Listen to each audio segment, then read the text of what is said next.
Animisme merupakan kepercayaan terhadap kekuatan roh yang mendiami benda.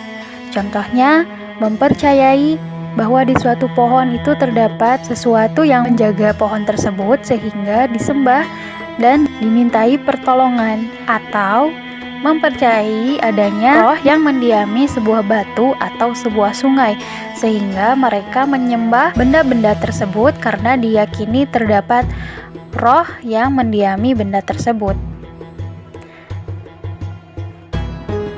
Sedangkan dinamisme merupakan kepercayaan bahwa segala benda memiliki kekuatan yang bisa mempengaruhi kehidupan manusia.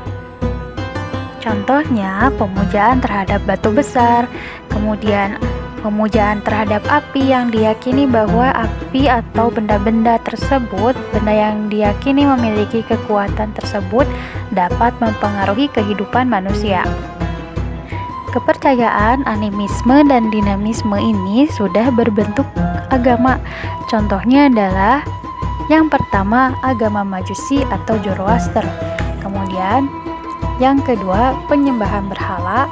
Yang ketiga, penyembahan malaikat. Dan yang keempat, penyembahan terhadap benda-benda langit.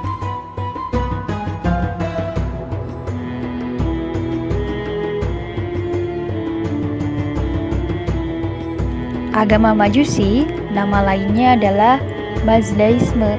Pada awalnya, agama Majusi mengajarkan penyembahan kepada banyak dewa. Pemeluk agama Majusi berasal dari Persia kuno. Tuhan agama Majusi disebut Ahura Mazda. Pada tahun 660 sebelum tahun Masehi, lahirlah seseorang bernama Zoroaster. Zoroaster mendapat tugas dari Ahura Mazda untuk membersihkan agama Majusi dari pemujaan terhadap dewa-dewa. Zoroaster juga mengajak masyarakat untuk berjuang menegakkan kebajikan dan menentang kejahatan. Oleh karena itu, agama Majusi disebut juga agama Zoroaster. Kitab suci agama Majusi adalah Avesta yang berarti pengetahuan. Tuhan agama Majusi yaitu Ahura Mazda dilambangkan sebagai api yang memberikan cahaya dan menerangi. Penghormatan terhadap Ahura Mazda dilakukan dengan penghormatan di hadapan api suci. Oleh karena itu, agama Majusi menyembah api.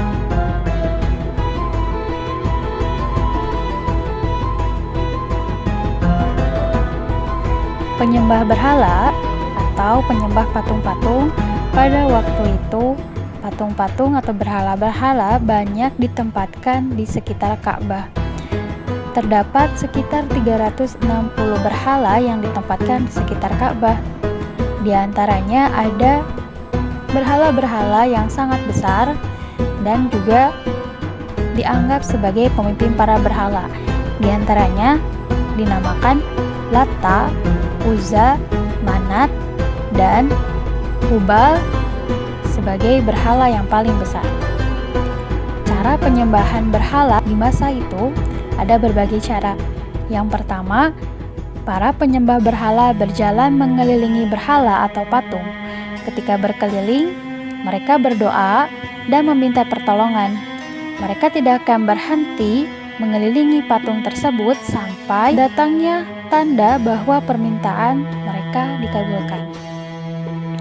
Yang kedua, para penyembah berhala mempersembahkan hewan-hewan kurban di hadapan berhala. Kemudian mereka memohon permohonan sambil menyebut-nyebut nama berhala yang mereka pintai pertolongan. Mereka meyakini bahwa permintaannya akan cepat terkabul apabila mereka menyembelih hewan kurban. Yang ketiga, para penyembah berhala mempersembahkan sesaji atau makanan-makanan di depan berhala. Sesaji itu ditujukan sebagai ucapan terima kasih kepada berhala karena memberikan keberhasilan dalam kehidupan. Yang keempat, para penyembah berhala memberikan sesaji di tempat-tempat yang dianggap keramat atau suci. Mereka bermaksud memberi penghormatan kepada nenek moyang atau yang mereka sembah di tempat itu. Tempat penyembahan nenek moyang tersebut disebut Darohim. Biasanya mereka akan mendatangi tempat itu untuk memberikan petunjuk.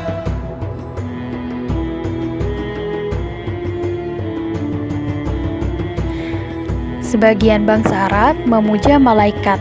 Mereka meyakini bahwa malaikat adalah anak perempuan Tuhan.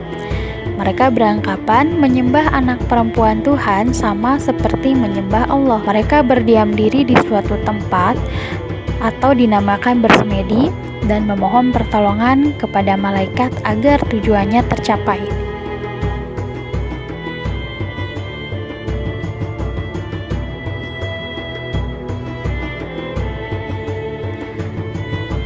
Sebagian bangsa Arab pada zaman dahulu memuja atau menyembah benda-benda langit seperti bulan, bintang, dan matahari. Ini juga terjadi pada Nabi kita di zaman dahulu, yaitu Nabi Ibrahim alaihissalam, ketika beliau masih mencari Han untuk disembah. Nabi Ibrahim pada masa itu sempat menyembah matahari dan bulan.